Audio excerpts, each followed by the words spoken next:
자, 하나님의 말씀 함께 보겠습니다. 하나님의 말씀 에스라 4장 5장입니다.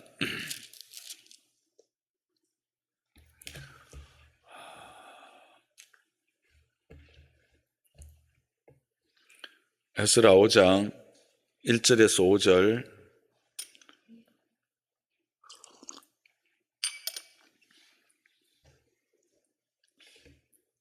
교독하겠습니다. 마지막 절 함께 읽습니다. 선지자들 곧 선지자 학개와 잇도의 손자 스가랴가 이스라엘의 하나님의 이름으로 유다와 예루살렘에 거주하는 유다 사람들에게 예언하였더니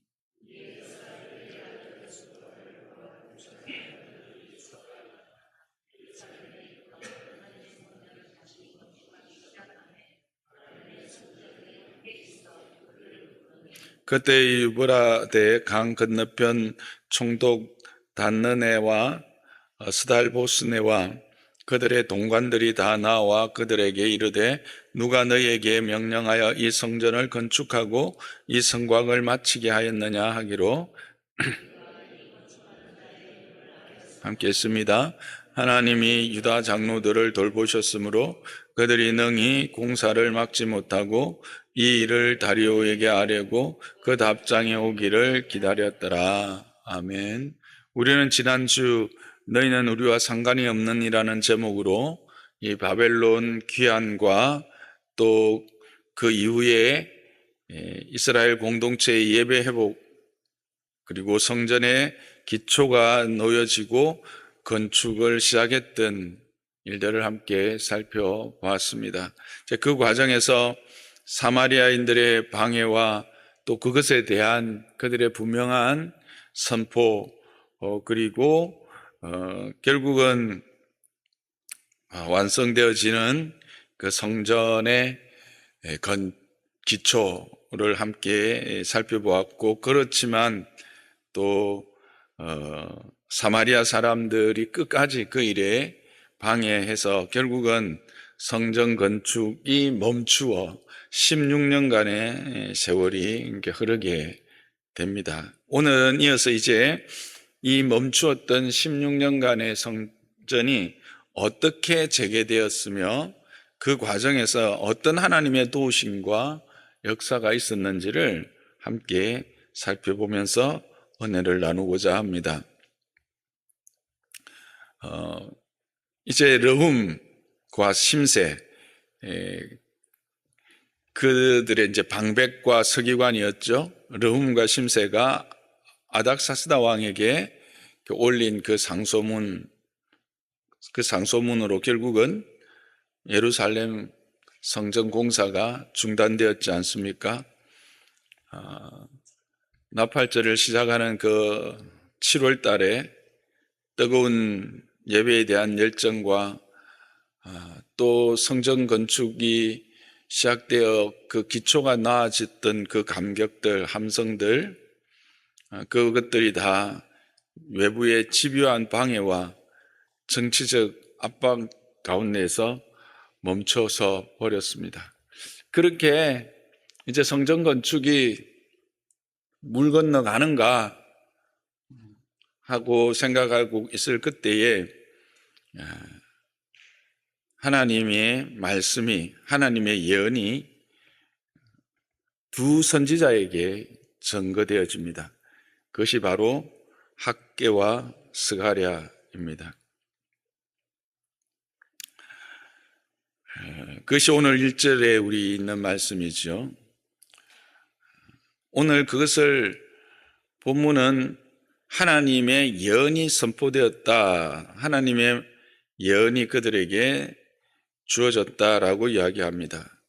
여기서 예언은 우리가 일반적으로 생각한 미래를 맞추는 말 그런 의미가 아닙니다. 이 예언의 말씀은 현재 그들의 상태가 어떤지를 해석하고 그 다음에 그들이 무엇을 해야 할 것인가를 촉구하는 그런 언약적 선포를 담고 있는 말씀입니다. 그래서 본문에서는 그저 예언이다 이렇게 했지만 그 구체적인 내용이 어디에 나오느냐 하면 학개와 스가랴서에 나오는 것입니다. 그리고 그 내용이라는 것 자체도 언젠가는 좋아질 것이다 말하는 것이 아닙니다. 이 멈춘 현실이 왜 멈췄는가, 그리고 지금은 무엇을 해야 하는지를 분명하게 가르쳐 주는 말씀입니다. 우리가 성경을 볼 때 성경이 우리의 삶에 예언적 역할을 한다고 할 때 이게 단지 막연하게 좋아질 것이다, 회복될 것이다, 이게 아니라 그 말씀을 깊이 묵상해 보면 지금 내 상태가 어떤지를 그 말씀은 분명히 조명해 줍니다. 두 번째는 그리고 그때 내가 무엇을 해야 할 것인가, 어떻게 해야 할 것인가를 말씀해 주는 게 이 하나님의 말씀인 것을 우리는 알게 됩니다. 여러분, 이거를 늘 생각하셔야 됩니다. 그래서 오늘 여기도 예언이라고 했었지만 그 구체적인 내용을 이제 살펴보면 이제 학개서 1장 2절을 보시면, 학개 1장 2절입니다. 한번 띄워주시겠어요? 함께 읽어볼까요? 시작. 만군의 여호와가 이같이 말하여 이르노라. 이 백성이 말하기를 여호와의 전을 건축할 시기가 이르지 아니하였다 하느니라. 이 말씀 안에 뭐가 있습니까? 그들의 상태가 있었어요. 이스라엘의 영적 무기력함, 환경을 핑계대는 영적 무기력함이 있었던 것이죠. 왕의 금지 명령이라고 하는 현실적인 벽 앞에 아무도 움직이려 하지 않았던, 그런데 이 하나님의 말씀은 이 굳어버린 현실을 어떻게 해요? 깨트리는 망치의 역할로 임합니다. 1장 4절입니다.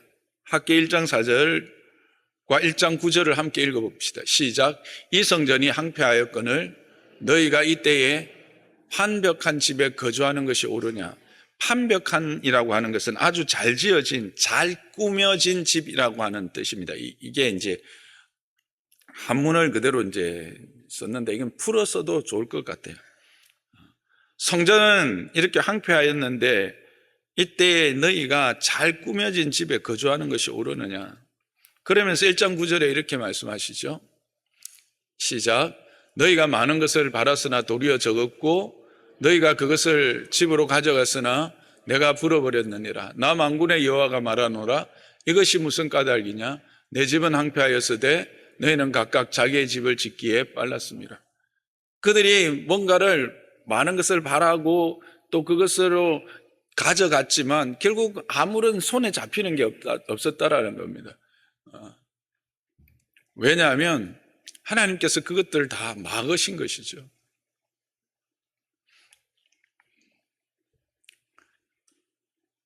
하나님은 학개를 통해서 분명히 물으십니다. 너희가 지금 하고 있는 그 삶의 방식이 옳은 것이냐는 거예요. 너희는 잘 꾸며진 집에서 살며 너희의 것을 움켜잡고 있으면서, 그런데 성전은 저렇게 기초만 덩그러니 나아진 채 황폐하게 버려져 있는 것이 옳으냐는 거예요. 물으시는 거죠. 이거는 뭐예요? 백성들의 안일함과 잘못된 우선순위를 날카롭게 지적하고 있는 겁니다.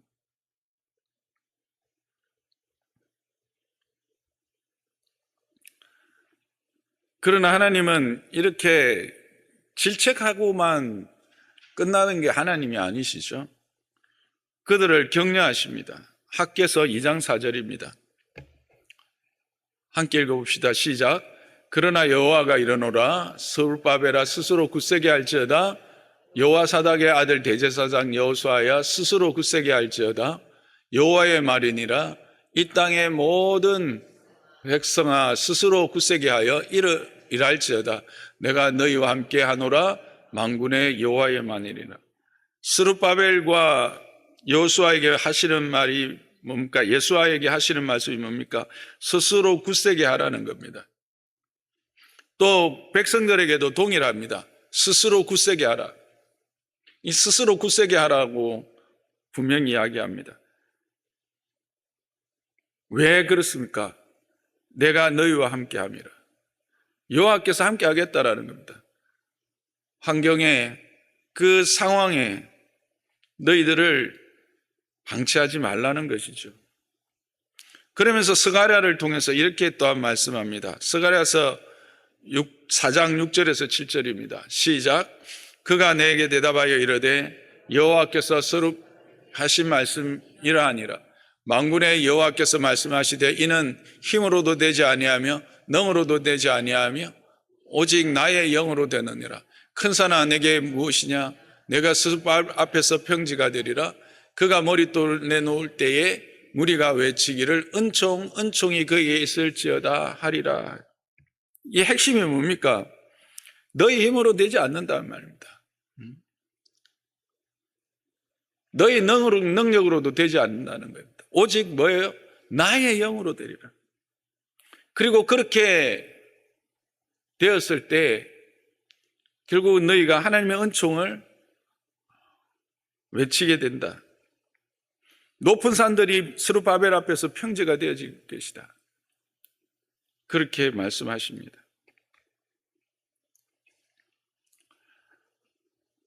하나님은 스가랴를 통하여 인간의 힘이 아닌 하나님의 영, 성령의 능력으로 성전이 완공될 것임을 선포하면서 지도자들에게 큰 용기를 주었습니다. 왜 이 말씀이 필요했을까? 오늘 우리가 읽었던 본문에 보면 이스라엘의 하나님의 이름으로 예언하였다고 기록되어져 있죠. 1절을 다시 한번 보시면 이스라엘의 하나님의 이름으로 예언했다고 기록되어 있습니다. 이는 뭘 역으로 보면 백성들은 지금 뭘 두려워하고 있었던 거예요? 페르시아 왕의 명령을 두려워하고 있었던 거죠. 그러면서 지금 하나님은 뭘 말씀하고 싶은 거예요? 이거는 천지를 지은 여호와 하나님의 이름이다. 이스라엘, 너의 참 신이신 너의 하나님이신 이스라엘 하나님의 이름이다 라고 이야기를 하는 거예요. 그러니까 결국 뭐예요? 너희들이 두려워하는 그 페르시아 왕이 크냐? 너희가 믿는 여호와가 크냐? 물으시는 거예요. 물으시면서 내가 크지 않느냐라고 말씀하시는 거예요. 너희가 진정 두려워할 명령이 무엇인지를 너는 기억하라는 거예요. 생각해 보라는 거예요.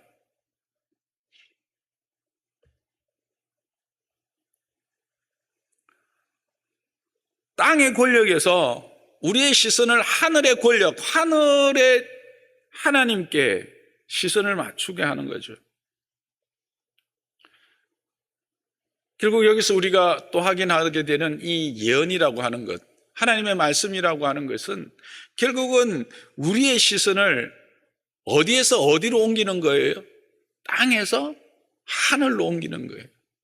하나님의 말씀은 우리로 하여금 이렇게 우리의 모든 시선을 땅에 머물러 있지 않게 하고 하늘로 향하게 하는 겁니다.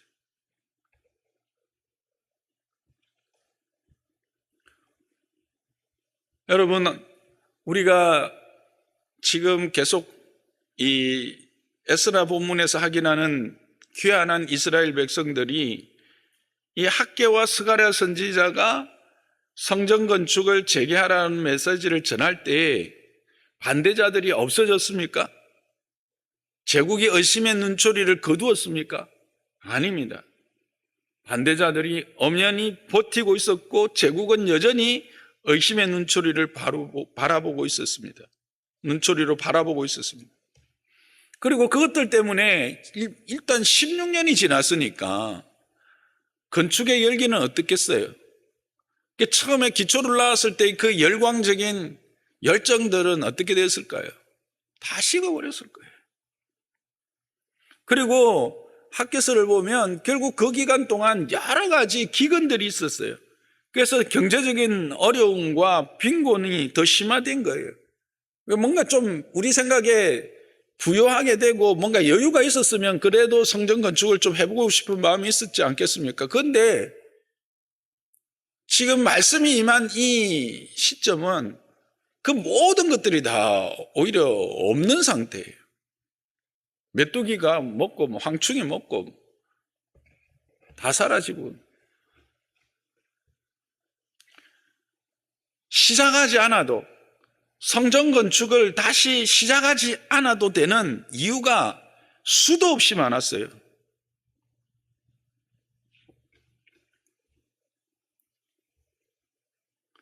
그렇게 성전 건축을 하지 않아도 되는 이유를 열거하는 동안 그들의 마음에는 뭐가 사라졌을까요? 하나님의 존재감이 사라져버린 거죠. 그들의 삶 속에서 내가 이 일에, 하나님의 전을 건축하는 일에 헌신하거나 집중하거나 그 일을 위해서 하지 않아도 돼야 될 일들을 꼽아보는 순간 그것과 함께 뭐예요? 하나님의 존재가 나에서 사라진 거예요. 이때 선지자들이 일어나서 하나님의 약속을 생각나게 하고 미래의 환상을 통해서 현실에 갇혀있는 우리의 상식적인 어떤 판단, 그 판단에서 우리를 깨웁니다.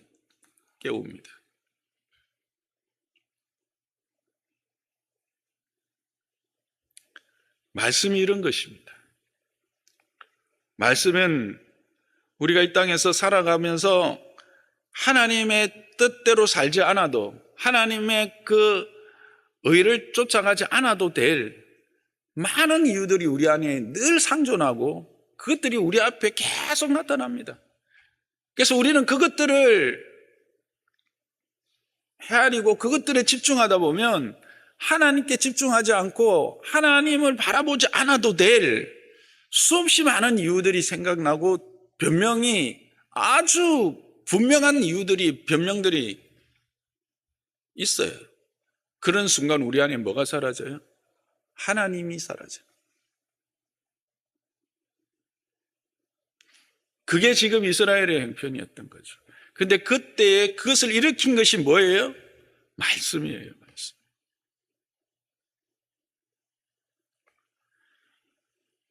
다시 그들로 회개하고 현실을 뛰어넘는 은혜를 구하는 영적 부흥으로 갈 수 있게 한 게 뭐예요? 선지자들에게 임한 하나님의 예언, 하나님의 진단과 하나님의 격려와 하나님의 방법들이. 저는 장로산나 교회가 끊임없이 이 말씀에 대한 열심을 잃지 않기를 주님의 이름으로 축복합니다.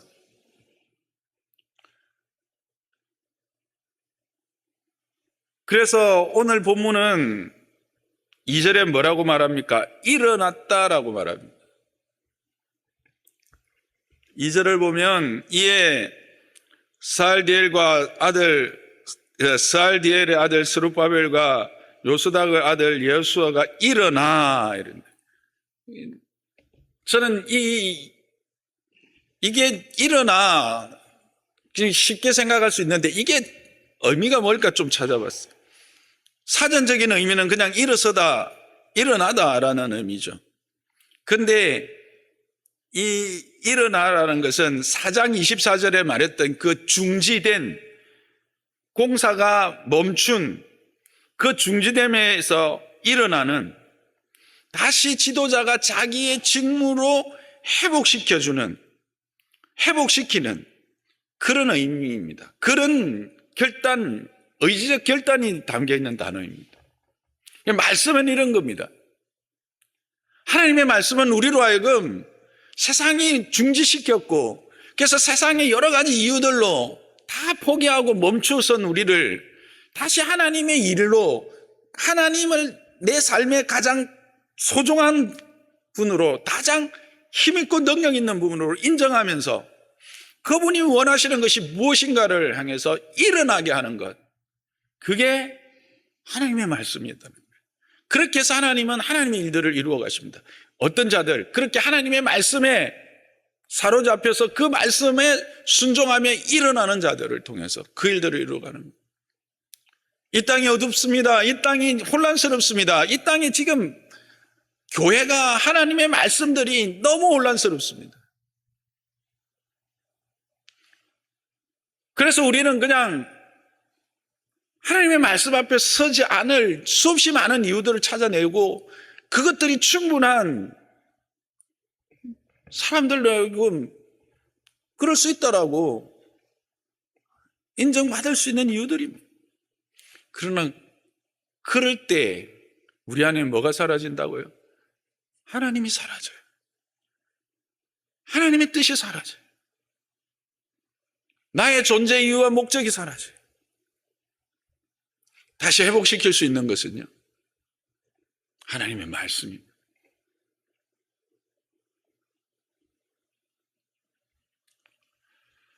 그리고 이 일에 가장 먼저 반응한 자들이 누구예요? 영적 지도자들입니다.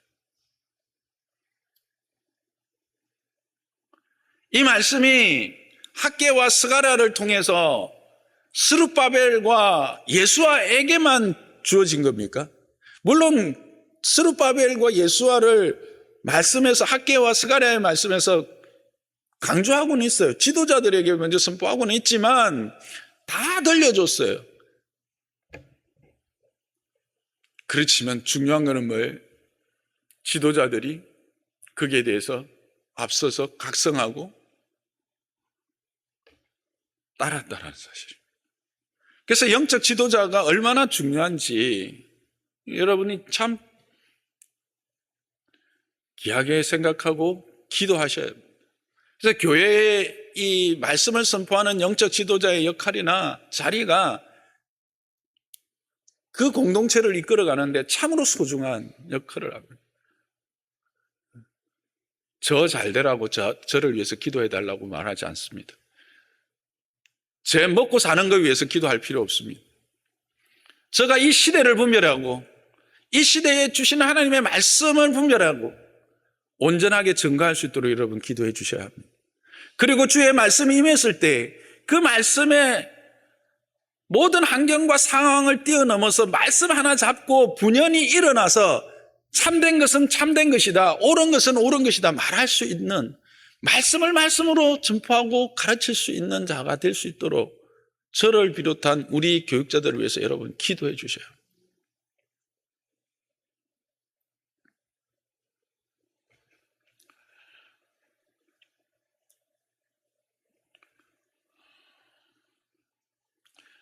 그래서 그들이 일어났다라는 것은 자기의 직무로 돌아갔다라는 겁니다. 여기서 그 리더라고 할 때 교회만 생각하면 우리이지만 결국은 가정으로 생각하면 누구겠습니까? 여러분입니다. 여러분이 가정의 영적 리더들입니다. 하나님이 부모를 통해서 그 가정을 세우시잖아요. 가정의 제사장이 누구예요? 아버지예요. 가정의 그 영적 리더들이 누구예요? 어머니예요. 여러분 또한 이 일에 하나님 앞에서 내가 어떤 자리에 있는지를 각성을 하고 말씀이 임했을 때 여러분도 일어나야 돼요. 그저 수동적인 태도로 그래 목사님이 일어나서 목사님의 직무를 다하면 되겠지. 저는 이것이 저의 직무입니다. 여기까지입니다. 그 다음 직무는 이제는 선포되어지는 말씀을 통해서 여러분이 여러분의 자리에서 일어나는 겁니다. 일어난다는 건 뭐라고요? 자기의 직무를 감당한다라고 하는 의미가 있다고 말씀드렸죠. 그냥 일어난다라고 하는 것은 그냥 앉았다고 일어나는 일이 아니라 이 내적 의미는 자기의 직무를 다시 행한다라는 겁니다. 부모로서의 직무의 가장 핵심이 뭡니까? 밥 먹이는 겁니까? 학교 보내는 겁니까? 아닙니다. 하나님의 사람으로 온전케 하는 겁니다. 그들을 하나님의 뜻 안에서 하나님이 세우신 그 뜻들을 온전히 이루어내는 것, 그게 바로 부모로서의 가장 큰 직무라는 것을 여러분 잊지 않기를 바랍니다.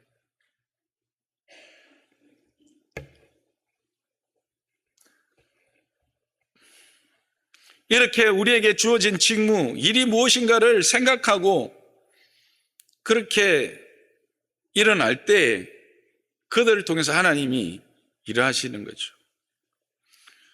그렇게 해서 그들이 이제 다시 성전 건축을 시작합니다. 그러면 어떻습니까? 여러분 생각에. 아, 이제 일이 일사천리로 다시 진행되겠구나. 그럴까요? 아니요. 이제는 총독이 일어납니다. 그냥 방백, 그냥 사마리아에 있던 주변의 방백이 처음에는 반대했는데 이제 아예 총독이 일어나서 누가 이 일을 허락하였느냐고 5장 3절에서부터 5절에 이야기합니다. 3절만 보면요. 누가 너희에게 명령하여 이 성전을 건축하고 이 성곽을 마치게 하였느냐?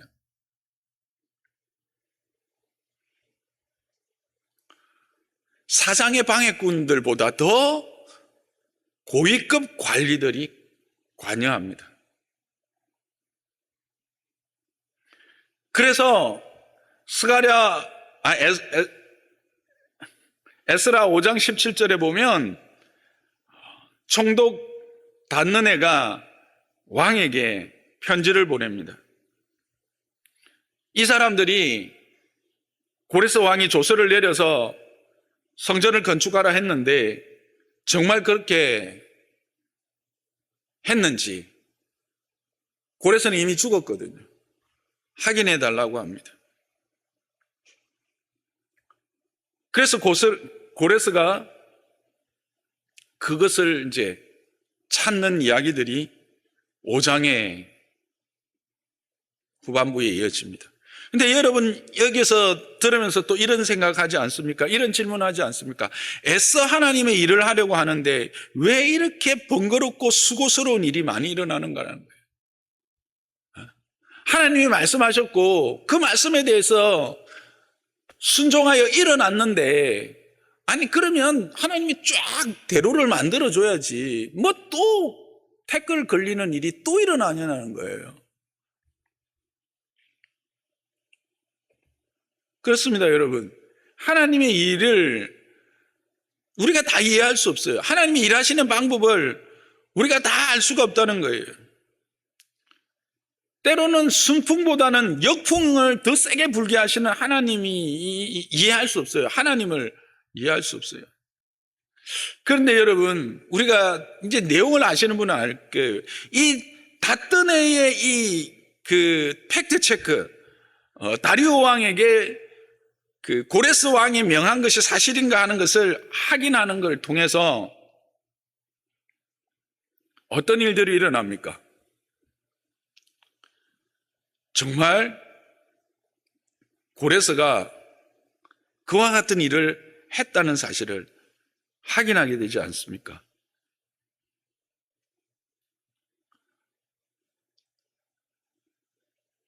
에스라 6장 3절에서 4절을 보시면 고레스 왕 원년의 조서를 내려 쫙 해서 나옵니다. 시간이 없어서 그냥 이거는 여러분 가서 한번 확인해 보세요. 그래서 정말 고레스 왕이 그와 같은 일을 했다는 사실이 다시 한번 확인이 됩니다. 그래서 어떤 일들이 일어납니까? 그 말에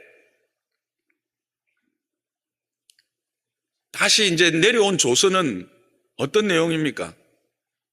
첫째는 접근 금지 명령이었죠. 6장 6절에서 7절을 지금부터 성경을 펴고 따라오셔도 좋습니다. 아니면 나중에 다시 한번 들으시면서 하셔도 좋은데 6장 6절에서 7절을 보면 너희는 그곳에서 멀리 떨어져라. 그들의 공사를 막지 말고 내버려두라. 접근을 금지하고요.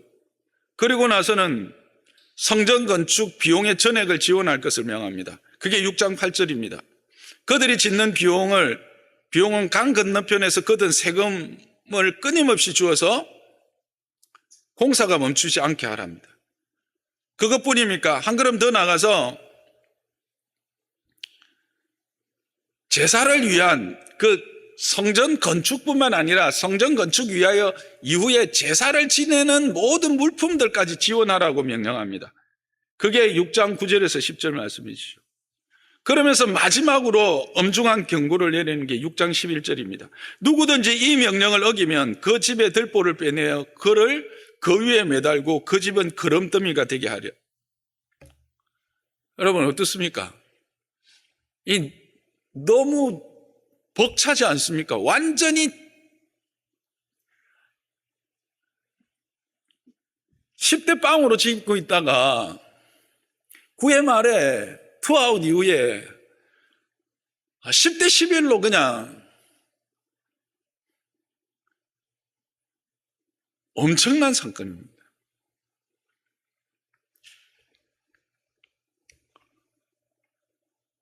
그래서 마침내 성전은 어떻게 됩니까? 신속히 그 명령을 따랐고, 그래서 다리오 왕 제6년 드디어 성전이 완공됩니다. 이게 언제요? 성전이 파괴된 지 몇 년째 되는 해? 70년이 되는 해. 이것도 참 신비롭지요. 제가 그때 70년을 이제 두 가지 관점에서 볼 수 있다고 했죠. 첫째, 포로로부터 잡혀간 날로부터 포로가 돌아오는 날까지도 70년. 성전이 파괴된 때로부터 성전이 완성된 때까지도 70년. 그래서 하나님의 이 70년 약속이 이 두 가지의 관점에서 다 성취되어진다라고 했는데, 이 16년이라고 하는 시간 말입니다. 우리 생각에는 참 쓸데없었다라고 생각하지만 그 시간을 통해서 하나님의 약속이 성취될 뿐만 아니라 하나님의 백성들이 그 하나님의 은혜를 더 풍성히 누리는 것을 우리는 경험하고 있지 않습니까? 확인하고 있지 않습니까? 그러면서 이 기쁨의 원인을 명확하게 6장 마무리에서 이렇게 이야기합니다. 이는 여호와께서 그들을 즐겁게 하시고 또 아스로 왕의 마음을 그들에게로 돌려 이스라엘의 하나님 성전 건축하는 손을 힘있게 하도록 하였습니다. 여러분 어떠십니까? 처음엔 다뜨네의 고소가 성전 건축에 장애가 되는 듯 보였지만 결과적으로는 왕을 비롯하여 언제든 걸림돌을 댈 수 있었던 이 총독까지도 성전 건축이 얼마나 정당한지를 명백하게 알게 하는 계기가 되었을 뿐만 아니라 돕는 자로 하나님께서 사용하셨더라. 적이 우리를 돕는 자로 변화시켜 주시는, 역풍이 순풍이 되게 하시는 거예요.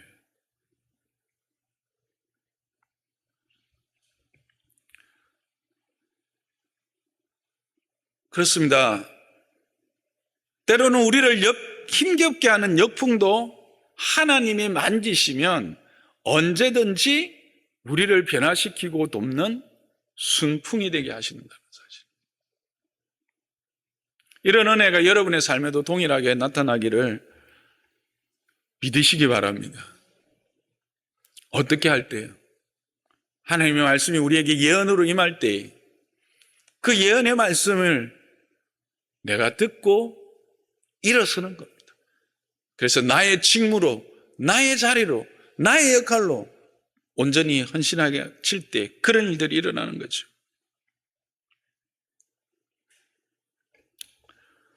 여러분 이것을 우리가 신약 시대로 보면 구원이 뭡니까? 우리가 하나님의 성전으로 지어져 가는 것이라고 그랬습니다. 그렇죠? 하나님의 성전이 우리 지어잖아요. 그래서 저는 이 에스라를 여기까지 쭉 풀어보면서 그 생각을 하게 됩니다. 예수 그리스도로 말미암아 우리가 죄와 허물에서 하나님의 자녀로 세움을 받습니다. 이제 죄의 포로에서 하나님의 자녀로 포로 귀환입니다. 그래서 우리 안에 예배가 회복됩니다. 감격과 기쁨 가운데 예배가 회복되고 우리 안에 성전을 세우는 기초들이 막 나여집니다. 너무 감격스럽습니다. 그런데 어떻습니까? 여러분이 낳았던 그 성전의 기초가 여러분의 계획대로 생각대로 잘 지어지고 세워져 가고 있습니까? 아닙니다. 역풍이 불고요. 태클이 들어오고요. 내가 오히려 어떨 때는 스스로 낮아빠지고요. 내가 세상의 관심과 세상의 것들 때문에 오히려 그쪽으로 발을 슬 내딛다가 그냥 파당 넘어지고요. 그렇게 오랜 세월 지나는 거예요. 그럴 때마다 뭐예요? 하나님 말씀하시는 거죠.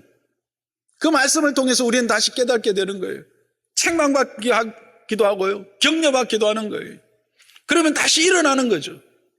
다시 일어나서. 그렇게 하나님의 말씀을 순종하면요.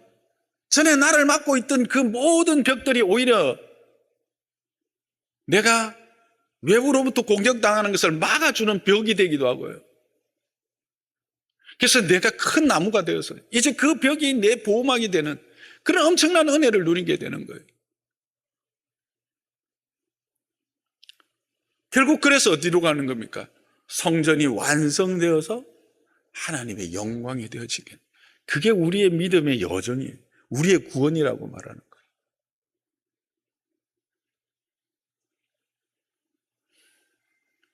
그래서 저는 이 에스라를 쭉 보면서 이 성전의 완성까지를 생각하면서 뭘 보게 됐냐면 이 예수 그리스도로 말미암는 우리의 구원의 여정을 함께 보게 되었습니다. 여러분 지금 여러분의 상태가 어디에 있는지는 모르겠습니다. 그러나 이 여정의 어느 한 시점에 분명히 있을 것입니다. 그러나 더 분명한 것은 여호와의 열심히 우리를 그리스도의 장성한 분량에까지 자라게 하실 것이라는 겁니다. 그래야 우리로 그 하나님의 영광과 그 은혜의 부요함에 들어가고 누리게 하실 것이다. 그 성전의 그 복됨과 참 성전이 되신 예수 그리스도가 우리에게 허락하셨던 그 아름다운 복을 우리가 누리게 될 것이라는 사실을 우리는 기억하고 이 말씀을 깊이 생각하면서 그렇게 말씀이 우리에게 임할 때에 또 우리의 생각하기는 원치 않는 바람이 불어올 때도 이 말씀을 굳게 잡고 흔들리지 않고 이 믿음의 여정을 잘 달려가는 저와 여러분 되시기를 주님의 이름으로 부탁하고 축복합니다.